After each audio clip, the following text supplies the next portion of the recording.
right? So let's move forward to the last topic, right? So the last topic here is about script includes, right? So again, we're going to go back to the client script, right? And also to the server side, and we're using glide AJAX, right? So we're going to use the caller information again, right? And using that and achieving that aspects, right, of our server side and client side um, communication, right? So we're reducing as much as possible the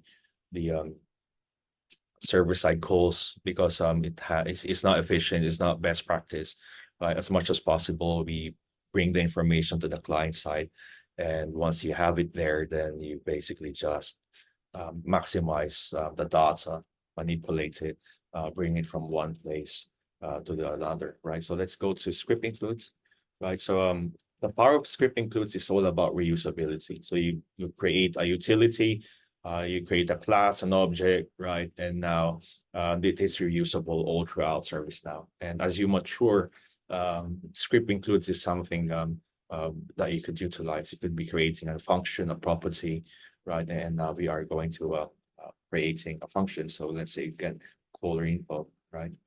From the script include, right? So there is quite a few out there already that you could basically utilize, right? And let's make this one client callable.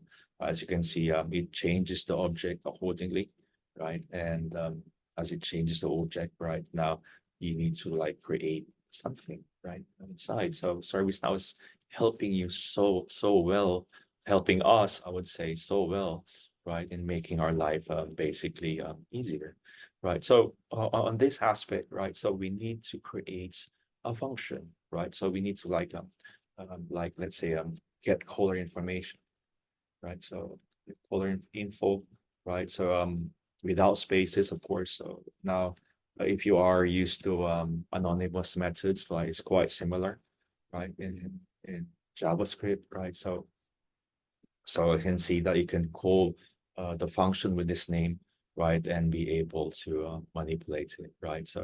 So from there, you could create a try catch. There you go. So let me just make sure I'm doing it correctly. There you go. So do a try and a catch, right? So let's do a catch. So then again, do not repeat yourself. Keep on repeating myself, right? So so I repeated the try catch again, and now the code will come in, right? So I'm going to do some copy pasting, right? So because of the interest of time. So what I'm going to do first, right, is I'm going to declare an array, right? Because with this, where I'm going to house the data, right? So remember JavaScript, you need to like learn the JavaScript, right?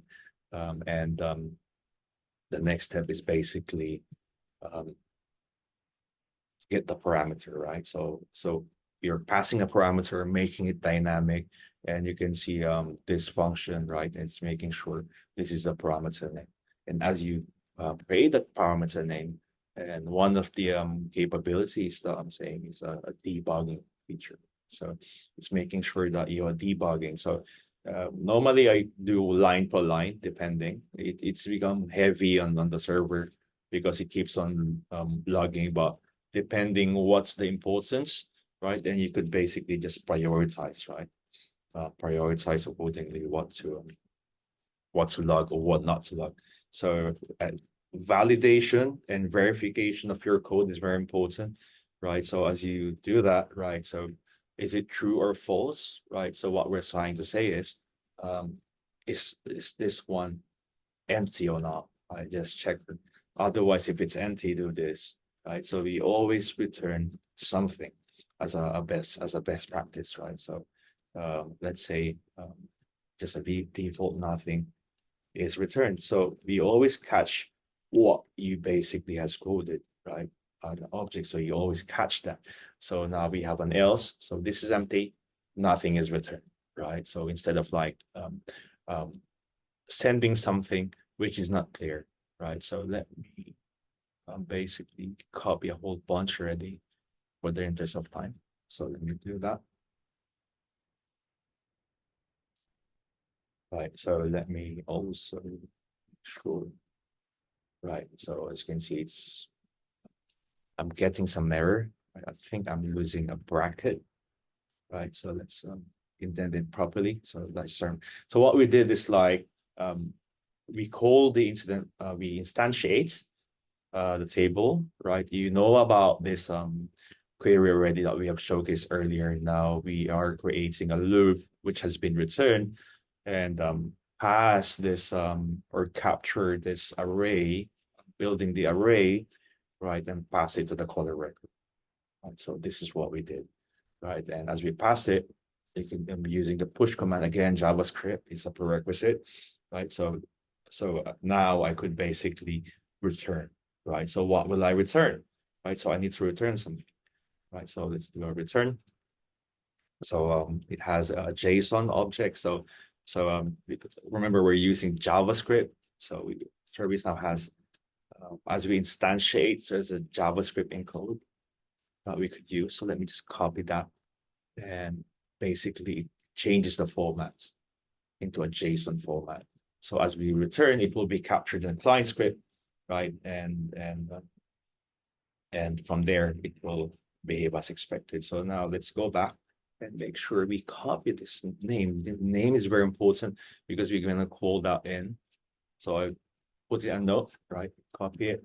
Now let's go back to client script. Right, so let's go back to client script. Client scripts. Right, so I save my changes. So let me do the rule. Okay, so let's do an ITIL rule. Let's do ITIL. Okay. Okay, so anyone who's ITIL basically will be running this code. So let's now scope. So let's make sure it's all scopes. So we see that there are some controls happening, security controls. So let's go to client script. So you have to be aware of all of these things, right? So now let's go to client script, right? So let's see, so get contact information or display contact information. Script include, right? So what's a table? So let's say incident because we are talking about the caller, right? So let's say on change. So let's do an on change. So let's do a caller. Any change in the caller. Let's do this, right? So now, interest of time, so we're going to do a copy paste. So do that. I'm going to do it one at a time. So okay. So what I'm trying to do is I've made some debugging earlier, right? So we're going to do an alert of the number because we're going to catch the number. So I'm teaching you some tips and tricks already. So we're going to make sure the name is correct. So the name of the function of the script include is this. So depending on the name, right? So what's the caller information, right? So basically that's the caller information, right? So I think right. Let me go back and just grab it, right? Make sure that I made it's this guy here, and let's go back. Client script, right? So make sure it's correct, otherwise it's not going to work, right? So there you go. So it's calling the it's calling the function, right? So as it calls the function, let me make it bigger, right? So passing the parameter in real time. Now we need to like do a try catch again. So the try catch can basically capture everything, right? So it depends on if you're pretty much sure that's going to work, then it's no point putting a try catch. So it still really depends, right? So since this is a client side, so it could have an alert, isn't it? Right, alert. This is an error. Right. Right. So let's do a concatenation. There you go. And semicolons. Right. So now we're going to have like an if statement, right? So Let's have an if statement. Let's do that. Let's have an if statement. I don't think an if statement is needed, sorry. So I'm just going to call a function an AJAX processor function. So there you go. Let's do that. So that function, right? So what's going to happen is what I did here. I called that function, and the function will do this. So I think I'm just going to copy paste, right, to make sure. There you go. So this is what the function is going to do, right? So let me take out the try catch here, right? And do some indent. So let's do the try catch this one, right? So take this all out, right? That did it correctly. Let's do a try catch first.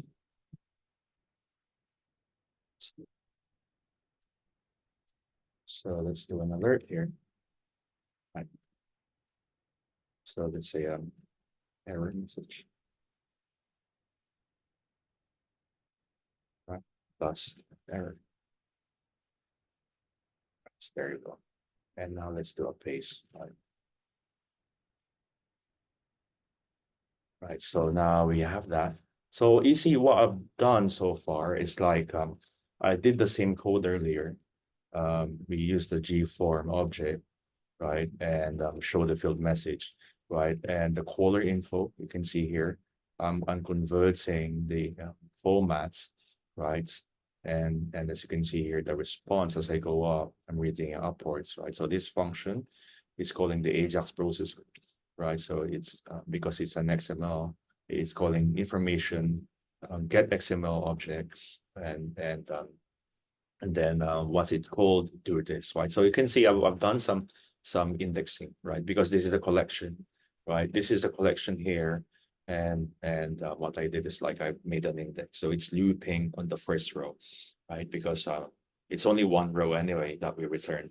So so that's the main purpose. So again, you have the error block, so you can see I've created some alerts. You could put some gs.info in between. I recommend that, right? So you could basically firm up your understanding of how the behavior works. So now let's see so if it works, and let's move forward to the presentation, right? So let's open something. So this is in progress. So